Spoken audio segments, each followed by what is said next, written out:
저는 보건복지부 정보 담당관 신재수라고 합니다. 감사합니다. 제가 이번 MPS 2021에 맞춰갖고 준비한 내용은 여러분들이 담당하고 계시는 의료기관 정보 시스템들, 진료 정보 이런 것들에 대한 정보 보호 추진 방향에 대해서 저희 보건복지부가 추진하고 있는 내용, 그리고 앞으로 어떻게 가겠다 하는 내용 중심으로 말씀을 드리고자 합니다. 추진 배경, 추진 경과, 향후 계획 순으로 말씀을 드리고요. 아시다시피 지금 보건의료 정보화의 흐름은 과거 종이 문서로부터 시작을 해서 현재 의료기관 내 아니면은 의료기관 간의 일부 정보 공유가 되는 흐름 체계를 갖고 연계해서 하고 있습니다. 앞으로는 이런 모든 환자 개인의 중심을 갖고 환자 중심의 서비스로 모든 정보가 연계하고 흘러가지 않겠나 하는 이런 방향으로 가고 있습니다. 의료기관의 정보화 현황을 살펴보면은 작년도 현황을 갖다가 저희 복지부 주관하에 실태 조사를 하였습니다. 실태 조사 결과를 다 보셨겠지만 현재 전자의무 기록 시스템, 그리고 팍스, 임상검사 정보 시스템, 그리고 OCS 약국 관리 시스템, 그리고 최근에 전국 거점 병원 중심으로 진료정보 규류 시스템을 만들어 가고 있고 요즘 모바일 전자의무 기록 시스템도 이제 보급이 되고 있는 상황입니다. 더불어 세부적인 임상 의사결정 지원 시스템, 약물 임상 의료 지원 결정 지원 시스템 이런 것들이 개발돼서 구축하고 운영되고 있는 상황으로 가고 있습니다. 맨 좌측 빨간색은 상급종합병원 중심, 그리고 오른쪽 회색 빛은 일반 의원급 이렇게 되겠습니다. 병원급으로 이런 비교를 해봤을 때 상급종합병원들의 정보화 현황은 상당히 선도적이고 발전적으로 가고 있는 상황으로 볼 수가 있고요. 일반 중소형 병원으로 내려갈수록 보급률 은 좀 낮은 상황이다 이렇게 보실 수가 있습니다. 더불어서 복지부 및 질병청 그리고 식약처 간의 공공기관 정보 시스템 연계 현황 자료를 살펴보면 예방접종 시스템, 감염병 자동 신고 시스템, 그리고 DUR이라고 하는 의약품 안전 사용 서비스, 마약류 통합 관리 시스템, 응급 환자 정보 시스템, 그리고 최근에 보급하고 있는 연명의료 정보 처리 시스템. 연명의료 정보 처리 시스템은 보급률이 상당히 저조한 상황입니다. 최근에 가장 늦게 시작한 시스템이기 때문에 그렇고요. 앞으로는 이런 시스템이 전체 의료기관에 100% 보급이 되리라고 생각을 합니다. 이에 따라서 더불어서 살펴볼 수 있는 게 의료기관의 보안 현황을 살펴보았습니다. 보안 관제, 네트워크 보안, DB 보안 이런 상황을 봤을 때 보안 관제는 상급종합병원급부터 일반 중소형 병원급까지는 어느 정도 많이 알고 있다. 이런 수준이 되고 모르는 분은 없다고 응답 결과가 나왔고요. 더불어서 EMR 시스템의 네트워크 보안 체계 그리고 DB 보안 이런 사항들이 각 병원급별로 상황을 봤을 때 상급종합병원은 어느 정도 많이 지원하고 있는 상황이라고도 볼 수 있습니다. 하지만 아직까지도 정보 보안 관리 체계 이런 것들은 부족하지 않겠나 하는 상황이고요. 앞으로 환자 진료 정보를 보호하고 관리할 수 있도록 하기 위해서는 의료기관 내에 이러한 그 보안 체계도 좀 많이 강화되고 투자가 이루어져야 되겠다 하는 내용입니다. 최근에 작년 말입니다. 미국의 세이버 엔젤이라는 기관에서 발표한 내용인데요. 팍스 정보에 대해서 얼마나 접속 포트가 노출되었는지, 얼마나 많은 파일들이 노출이 되어 있는지 이런 자료를 갖다가 분석한 결과를 발표를 했는데, 왼쪽에 보시는 건 서버가 몇 대가 노출이 되어 있는지, 한국이 뭐 한 둘, 넷, 여섯, 일곱, 7위 순으로 한 72개의 서버가 노출이 되어 있다. 그리고 그 서버에 노출되어 있는 파일, 팍스 파일이 전 세계적으로 봤을 때는 미국 다음으로 우리 한국이 한 1,000만 개 파일이 노출되어 있다. 이렇게 발표가 되어 있습니다. 그만치 접속 포트가 노출되어 있는 서버, 그 서버를 통해서 노출되어 있는 파일, 팍스 영상 자료가 되겠죠. 이런 자료들이 한 1,000만 개 파일이 공개돼 있다, 노출돼 있다. 이렇게 발표가 나왔습니다. 그래서 그런 그 1,000만 개 되는 파일 속에 실질적으로 유니크한 개인의 정보는 몇 건이 되어 있는지는 뭐 자세히 나와 있지는 않았지만은 그 1,000개 파일로 해서 전 세계적으로 우리나라가 그만치 노출되어 있는 상황이 많다 하는 상황입니다. 이런 것들은 팍스 서버가 그만치 어떤 보안 체계에 취약하면서 이미 그런 그 진료 정보 이런 것들이 노출된 상황이라고 볼 수가 있습니다. 그래서 팍스 시스템에 대해서 각 의료기관 담당하시는 분들이 다시 한번 그 개발 업체나 납품 업체하고 공유를 해갖고 좀 그 다시 한번 점검해 볼 수 있는 기회를 가지셨으면 좋겠습니다. 더불어서 저희 보건복지부가 2020년도 2월부터 시작한 의료기관의 치매 사고 현황을 살펴보았을 때 현재 이 사항은 그 전 세계적으로 업종별 치매 사고 발생 비율을 국내외 비교를 한 사항인데요. 이것은 SK인포스의 이퀘스트 자료를 참조하였습니다. 전 분야 중에서 외국보다도 더 많이 노출되고 의료기관 치매 사고가 발생한 비율이 큰 게 의료 분야가 상대적으로 국내 발생 비율이 크다, 이런 걸 볼 수가 있습니다. 이거는 뭐 자료 조사의 근거를 갖고 말씀드릴 수가 있고, 뭐 IT 분야가 당연히 뭐 국내외적으로 당연히 치매 사고는 많이 있었다, 이런 내용도 보실 수가 있을 것입니다. 이와 더불어 2020년도부터 저희 그 진료정보 치매 사고 센터를 개소해서 운영한 결과 의료기관별 신고 현황을 봤을 때 뭐 상급 종합병원도 있었고 종합병원도 있고 의원급까지도 있었다 하는 내용이 되겠습니다. 그 중에서도 의원급이 상대적으로 많이 차지하고 있었다 하는 내용입니다.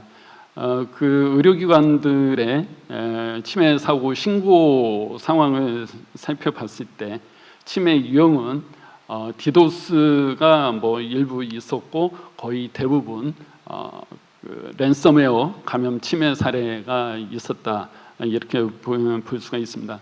그래서 지금도 뭐 요즘 계속 나오고 있는 상황이 예전에 못지않게 랜섬웨어 치매 사고가 많이 있고 발생 가능성이 있고, 아직까지도 그 모르는 위치에 내부 뭐 PC라든지 서버에 이런 랜섬웨어를 감염시킬 그런 프로그램들이 잠재해 있다고도 볼 수가 있습니다. 그래서 랜섬웨어 치매 탐지할 수 있는 그런 소프트웨어를 갖다가 좀 찾아보셔갖고 그런 그 내부적인 관리 체계에 맞춰갖고 점검하고 해볼 필요성이 있다고 볼 수가 있습니다.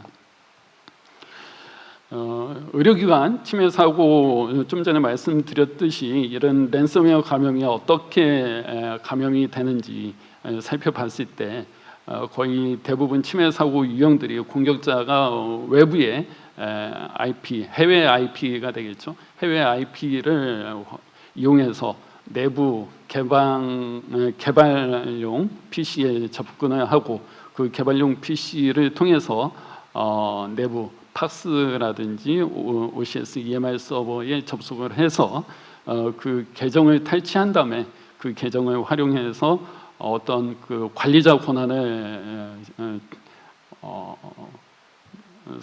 권한 상승이죠. 권한을 갖다가 업그레이드해서 그 권한, 슈퍼유저의 권한을 갖고 랜섬웨어를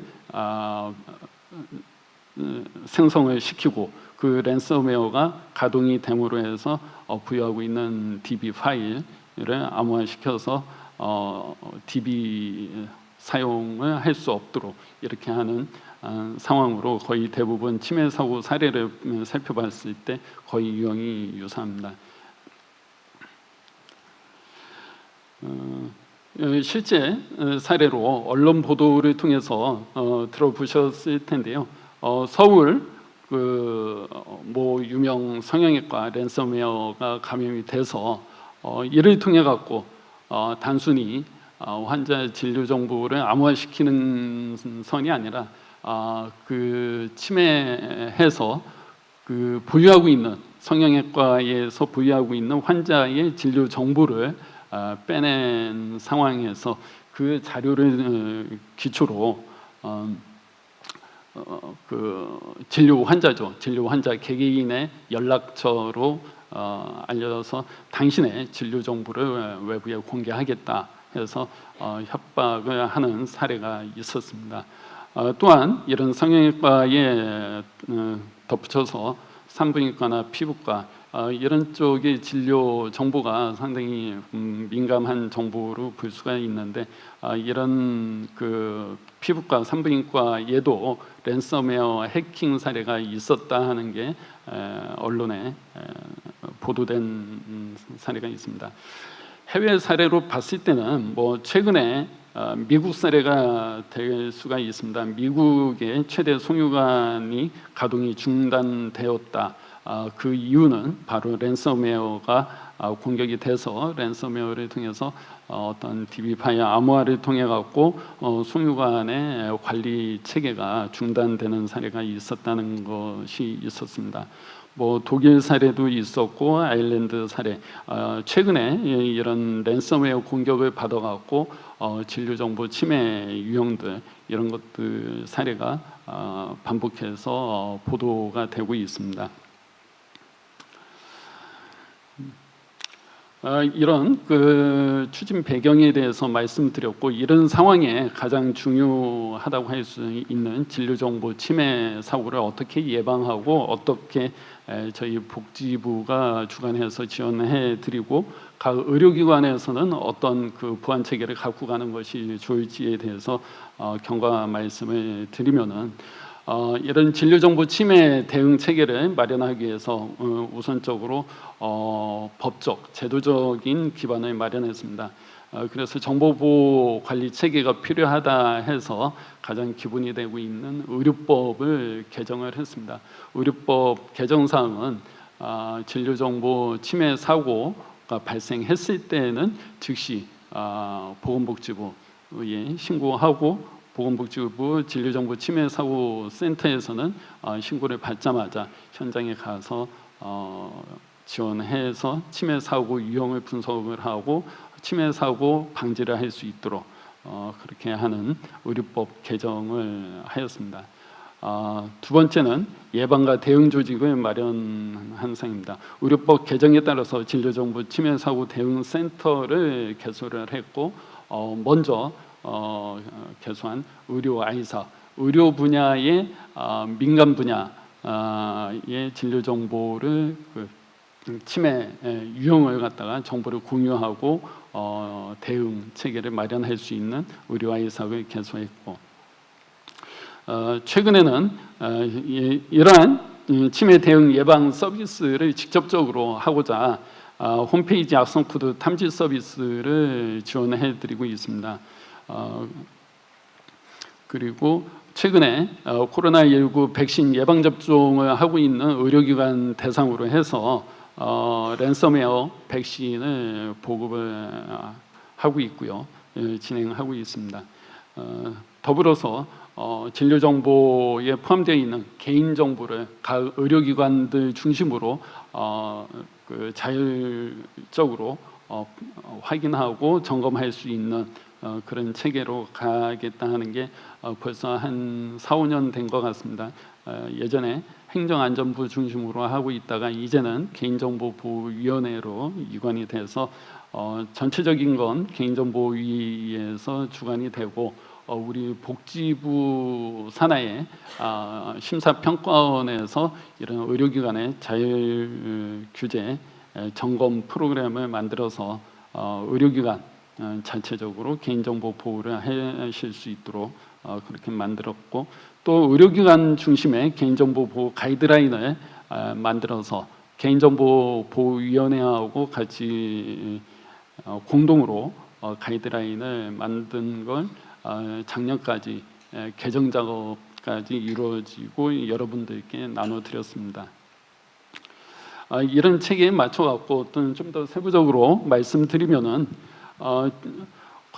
진료정보 관련 제도 기술 변화에 따라서 의료법, 개인정보보호법 이런 사항의 변화에 따라서 진료정보를 보호할 필요성이 있다 해서 기본적으로 그 데이터 3법 개정에 따라서 데이터 이용이 다양화되고 또 시민단체 등의 우려를 해소하기 위한 법 제도적인 기반을 마련하였고, 또한 진료 정보를 예전에는 그 의료기관 내에 보관해야 한다 이렇게 했던 사항을 이제는 클라우드 센터라든지 외부 장소에 진료 기록을 보관할 수 있도록 16년도에 이미 개정이 된 사항입니다.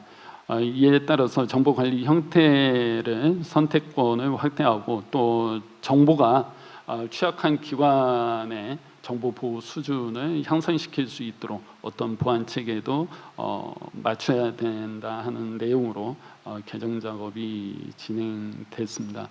또한 국내외적으로 의료 정보 보호 관련 표준 체계도 기술 발전에 따라서 우리 국내 국외 표준 체계도 진보하였다 볼 수가 있습니다. HL7 파이어, ONC의 HIT 그리고 ISO의 27799 이런 표준 활동 체계에 맞춰 갖고 국제 표준 기술도 발전하는 모습이 보였고, 또 의료 정보 보호 프레임워크 등에서도 상당한 기술 수준이 향상되었다 이렇게 볼 수가 있습니다. 이에 맞춰서 법적으로 의료법 개정을 해서 작년 2월에 시행을 하였습니다. 제일 먼저 말씀드릴 수 있는 게 전자적 치매 사고 발생 시에는 복지부에 신고 통지해야 한다 하는 내용이고, 그에 따라서 저희 복지부는 치매 사고를 예방하고 대응할 수 있는 조치를 취한다 하는 사항입니다. 각 의료기관 개설자는 이렇게 치매 사고 발생 시에 미신고가 된다든지 그런 상황이 발생되면은 과태료 300만 원 벌칙 부과가 되겠습니다. 이건 사후 관리 체계를 유지하기 위해서 들어간 조항이라고 보시면 될 것 같고요. 이에 따라서 치매 사고 유형은 진료 정보의 도난과 유출, 또한 파기, 손상, 은닉, 멸실, 그리고 시스템의 교란, 마비 이런 사항들은 일반 정보 시스템들의 일반 치매 사례하고 동일한 사례인데 그 대상이 진료 정보라는 사항입니다. 그래서 진료 정보에 대한 이런 치매 사고가 발생했을 시에는 반드시 신고를 부탁드리겠습니다. 이에 따라서 우선적으로 치매 대응만 할 것이냐, 그렇지 않습니다. 예방과 대응 조치를 위해서 취약점을 점검하고 여러분들이 이런 정보 보안을 어떻게 해야 하는지 이런 교육과 훈련 이런 내용들도 만들어서 일정 부분 작년과 금년 상반기 이렇게 지나고 있지만은 여러분 교육받을 기회를 갖다가 만들어 드리고 좀 더 심도 깊은 그 정보 교류를 할 수 있는 기회를 만들고 있다 이렇게 생각해 주시면 되겠습니다. 시행규칙은 그에 따라서 신고하는 방법 절차를 갖다가 말씀드린 거고 최근에 좀 개정 추가한 것이 진료 당사 의료기관으로부터 직접 신고 이외에 유관기관 대표적인 게 키사라고 볼 수 있는데요. 키사나 우리 내부 국정원 이런 쪽에서 이런 치매 사고 유사 사례가 발생했다는 내용을 저희한테 알려줬을 시에도 긴급 조치를 할 수 있도록 좀 더 다양한 시각에서 접근할 수 있도록 이렇게 개정이 돼서 지난 6월 30일부터 시행이 됐다는 것을 말씀드리겠습니다. 의료기관들이 저희 모든 의료기관이 저희 복지부가 관장하고 있다기보다도 설립 기관의 성격에 따라서 교육부나 보훈처, 교육부 같은 경우는 국립대병원 그리고 보훈처 소관은 국립보훈병원 그리고 고용노동부에서는 근로복지공단 산하에 관련 근로복지공단 병원이 있고요.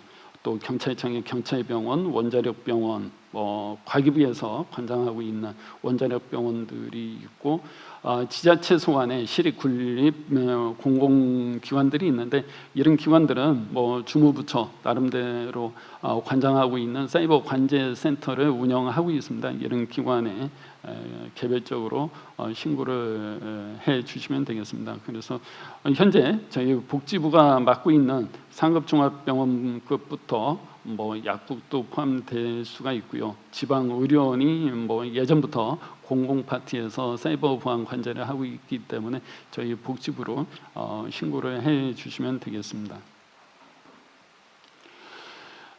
예방과 대응 조직 체계의 발전 경과를 갖다가 시계열로 간단히 살펴보면은 최초 2009년도에 사이버 안전센터를 개소해서 저희 복지부 산하 건강보험공단, 국민연금 그리고 복지부 산하의 의료기관들 이런 기관들의 운영하고 있는 시스템 중심으로 사이버 안전센터 관제 업무를 시작을 했고요. 앞서 말씀드렸듯이 의료 아이삭을 2018년도에 개소했고 작년도에 진료정보 치매 대응센터를 개소해서 현재 이루고 있습니다. 진료정보 치매 대응센터에서 하는 역할은 간단히 살펴보면은 24시간 365일 사고를 접수하고 초동 조치하고 대응 체계를 갖추고 있습니다. 그래서 항상 치매 사고 신고가 들어오면은 24시간 내에 신고 즉시 현장에 추동 조치해서 현장 점검에 나간다 이렇게 보시면 되겠습니다. 사고 조치와 원인 분석을 하고 또한 그런 그 사고 원인 분석에 따라서 재발 방지 및 복구 지원을 하고 있고 또한 앞서 말씀드렸듯이 사고 예방과 취약점 점검 그리고 교육 훈련을 갖다가 같이 실시하고 있습니다. 진료정보 치매 사고 대응 절차는 사고 접수해서 초기 대응, 대응 전략 수립, 사고 조사 및 복구, 그리고 사후 조치 이런 체계를 갖추고 있고 더불어서 개인정보가 유출이 됐다는 게 확인이 되면은 개인정보위원회와 협력해서 그런 개인정보 위로 침해 사고가 발생했다는 내용, 개인정보 침해 사고가 발생했다는 것을 신고해서 처리할 수 있도록 이렇게 처리 체계까지도 연계하고 있다는 걸 말씀드릴 수가 있습니다. 한편 먼저 설치해서 시행하고 있는 아이삭이 여러 가지 금융 쪽이 있고 일반 산업계 쪽에 아이삭이 있고 중소업체 중심의 아이삭이 있는데 이런 부분에 진료 정보 의료기관 대상으로 하는 아이삭 체계를 민간 의료기관 중심으로 신청을 받아서 어떤 협의체를 구성해 갖고 보안관제를 공동으로 할 수 있도록 이런 체계를 만들어서 시행을 하고 있습니다.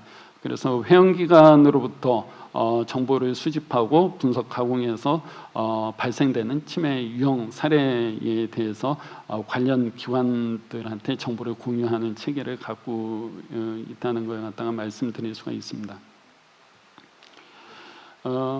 이런 의료 아이삭이 왜 필요하냐 봤을 때 의료기관 단독으로 침해에 대응하기가 상당히 어려운 형편이 될 수가 있습니다.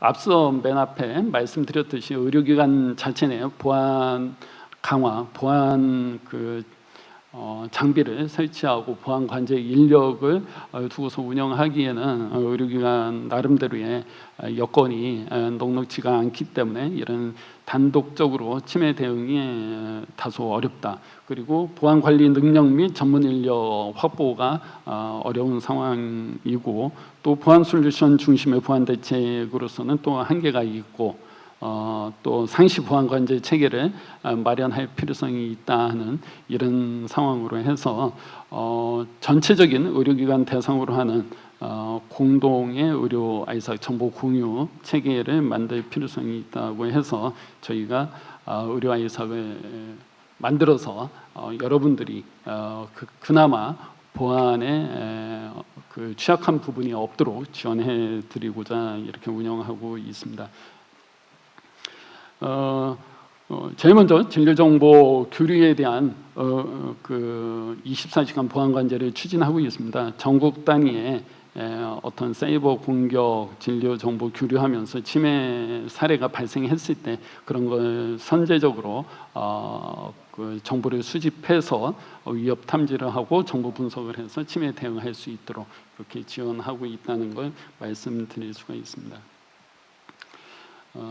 홈페이지 위변조 모니터링을 하고 있다고 말씀드렸는데 악성 코드 위변조 탐지 서비스를 제공하는데 기본적으로 진료정보 침해 대응센터에서 상시 모니터링 체계를 갖고 있고 어떤 홈페이지가 침해 유형 악성 코드가 심어 있는지 이런 것들을 파악하고 그런 사항이 발견됐을 시에는 해당 의료기관으로 알려줘서 그것을 제거하고 좋지 않은 사항은 여러분들 의료기관에 담당하고 계신 분들이 그런 악성 코드를 제거하셔야 되고 그런 상황에서 어려운 점이 있으면은 저희 헬프데스크를 운영하고 있으니까는 헬프데스크로 문의를 해 주시면은 저희가 적극 지원해 드리겠습니다. 더불어서 코로나19 백신 접종 위탁위원회 랜섬웨어 백신 소프트웨어를 저희가 국가에서 공동으로 구입을 해서 보급을 하고 있습니다. 예방접종 위탁 의료기관이 한 만여 개 이상 되고 있습니다. 이런 의료기관에 전체는 예산 여건상 좀 어려운 부분이 있어갖고 의원당 최대 5대의 PC에 설치하실 수 있도록 이렇게 보급해 드리고 있고요. 그 보급과 관련된 사항은 저희 진료정보 침해 대응센터를 연락을 해 주셔갖고 어떻게 받을 수 있는지, 어떻게 설치 가능한지 이런 것들을 문의해 주시면 되겠습니다. 예방 서비스 지원 사항인데요. 이것은 약간 기술적인 내용까지 포함되어 있는 사항인데 현재 IDP 터널링 공격 분석과 대응 보고서 이런 사항들도 저희 진료정보 침해 대응센터에서 분석 결과 보고서를 여러분들이 이해하실 수 있도록 발간 배포하고 있습니다.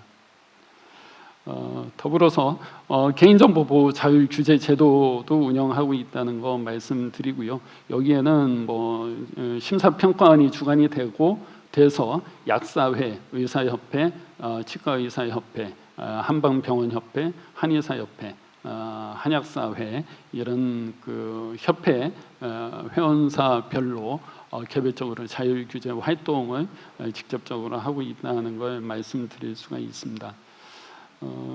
자율규제 제도 운영은 앞서 말씀드렸듯이 개인정보 관련한 제도가 개인정보위원회로 다 통합이 되어 있어갖고 개인정보보호위원회에 이런 자율규제 협의체가 구성이 돼서 운영이 되고 있습니다. 그런 협의체에 저희 보건복지부도 참여를 하고 있고 실질적인 내용은 우리 심사평가원 관련 그 협회 협단체를 통해서 지원하고 있다는 걸 말씀드릴 수가 있습니다. 개인정보 보호 가이드라인 제개정 이것 여러분들이 잘 아실 수가 있을 것 같고요. 지속적으로 개인정보보호법, 의료법 이런 것들이 개정 필요함에 따라서 가이드라인을 재개정해서 수정 보완해서 배포하도록 하겠습니다. 향후 계획이라고 하면은 마무리 단계인데요. 기본적으로 정보 공유를 해드리고자 노력하고 있고 교육과 훈련 그리고 보안 관제도 하고 있고 더불어서 좀 더 깊숙이 들어가서 치매 대응 사고 신고가 났을 때 어떻게 치매 대응을 할 것인가 더불어서 각 기관이 운영하고 있는 진료정보 시스템 체계에 대한 보안 취약점이 없는지 점검하고 분석하는 내용까지도 확대해서 나가려고 추진하고 있습니다. 이에 맞춰 갖고 모니터링하고 교육하고 긴급 조치가 이루어질 수 있도록 삼위일체가 될 수 있도록 지원 체계를 만들어서 운영하려고 하고 있습니다. 쇼단이라는 전문 보안 전문 그 정보 공유 채널을 통해서 모니터링한 결과를 통해 갖고 여러분들에게